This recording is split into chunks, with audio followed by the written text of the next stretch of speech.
right, folks, 12 after the hour, time for us to go behind the headlines. And there's a recent post up at thefix.com, which points out the problem that we've now got with our Fifth Amendment rights. The continuing erosion of both our Fourth and Fifth Amendment rights is something we've been documenting here on the Russ Belville Show for quite a long time. And there's a recent Supreme Court ruling. We covered it in last month when it was decided. We covered it in the news. We'll bring a little more attention to it right now. And this is a ruling called Salinas v. Texas. And the point of it is that simply remaining silent can now be used against you. Now, we all know from, watching cop shows over the many, many years since I think it was the 60s, 1964. Was that the Miranda Court? 66. 1966 Miranda decision. That was the one that is Miranda v. Arizona, I believe. And that's the one that said that cops have to inform you as they arrest you. They've got to inform you of your rights. You have the right to remain silent. Anything you say can and will be used against you in a court of law. You have the right to an attorney. If you cannot afford, one will be appointed for you. You know the deal, right?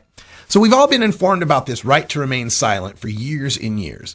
But in this recent decision, this was a 5-4 decision, they decided that before an arrest, you don't have a right to remain silent, and being silent can be used against you. Now, check this out. The original court case was Salinas v. Texas, and it had to deal, this is back in 1985 when this happened. The original situation was Genovevo Salinas was a prime suspect in a murder investigation, double murder investigation. Some people had been gunned down with a shotgun. So he agreed to go down to the station house and surrender his shotgun and clear things up. So he wasn't in custody. He voluntarily went down there to the cop shop after they asked, "Excuse me, Mr. Salinas, some people have been gunned down with a shotgun. Could you come into the station house and help us clear this up?"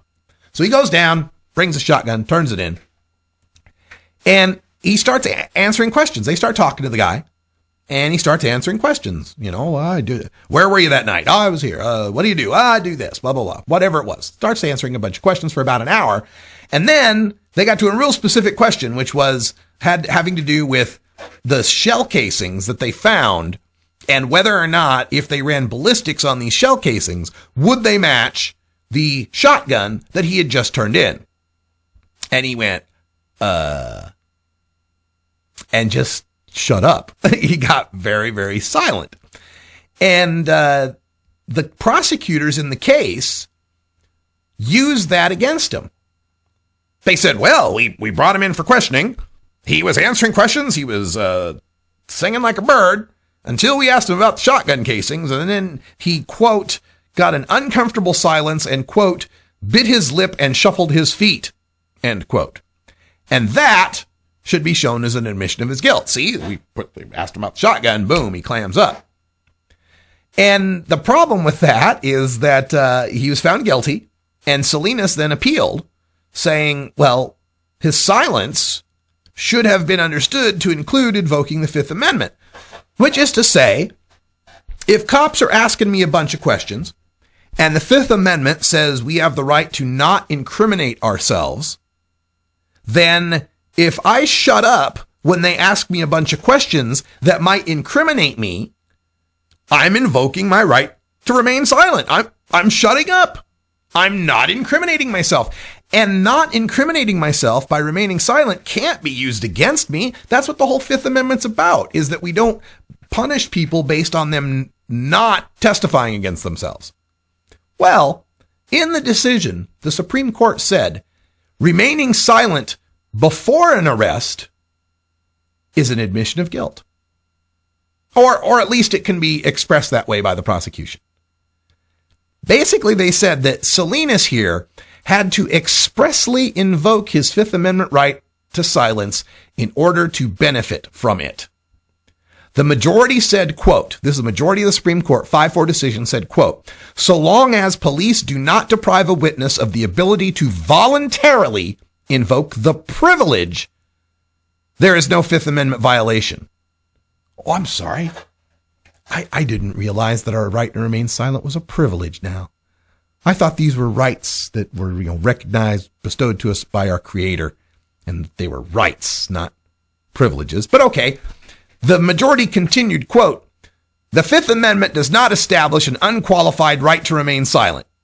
It only protects a suspect from being compelled to testify against himself in court." End quote. All right. So now you've set up a situation where, and there'd been previous decision that had already compelled you to have to invoke your right to remain silent, to be silent. This was an earlier, I think it was the King decision. I can't remember exactly, but there was a decision that said, no, you can't just be quiet to be silent. You have to say, I want to be silent. And then you can be silent. Right. Okay. And what this brings up, and this is what the Cato Institute had to write about this, is that the Supreme Court has complicated the law for persons who are the most vulnerable. Persons who lack education, persons who do not speak English very well, persons who may suffer from mental problems, and persons who may be under the influence of alcohol. Or, for that matter, drugs. And this is exactly why the Supreme Court in 1966 came up with the Miranda decision in the first place. The whole point of that was to protect people who weren't aware of their rights to remain silent, weren't aware they had the right to an attorney, to protect the rights of the accused so that they could have a fair day in court. They could have fair representation. By deciding this 5-4 decision in this Salinas case, they have undermined that protection for these most vulnerable people. Now you're expecting people to understand that when cops interrogate them, if they think they've done something wrong, they need to be quiet, but don't be quiet without expressly saying you want to be quiet, unless you're already arrested, in which they'll tell you that. All this is going to lead to is more cops using these fishing expedition tactics, these rolling no's, these situations where they engage in, just casual talk. We're not investigating anything. We're just talking here. And then the minute you clam up, they're going to use that as the suspicion to move forward with prosecuting you for something. So learn the lesson now, folks.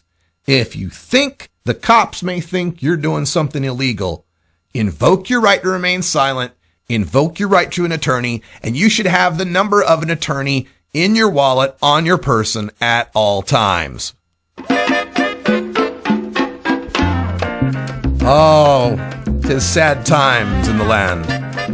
Passing ruffians can just use our silence against us. Let us try to celebrate what little freedom we've got left with a little 420 break. We'll come back. Bacon Dan's on the line with our Electric Tuesday Daily Toker tunes. We got some mashup music for you today. Stick around.